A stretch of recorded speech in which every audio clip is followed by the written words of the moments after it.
ำละกำหัวใจย้อนมีบาปนะ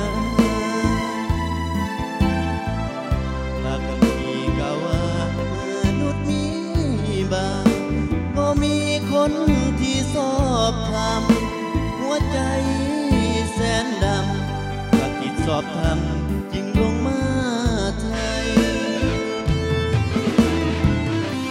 ดังมีคมขีดลงฟังในหัวใจบาดแผลเหมือนถือไพ่แพ้จากความผิดบาป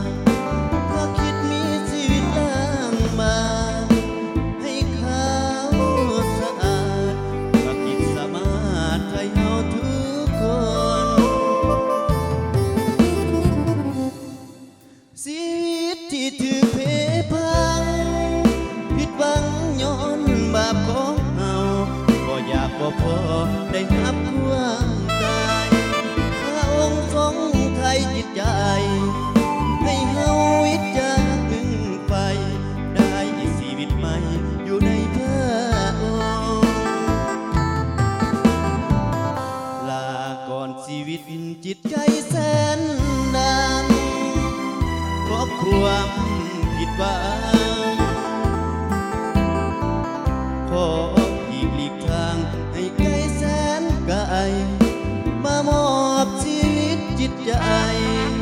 กับพระผู้ไทยคิดถึงผู้ไทย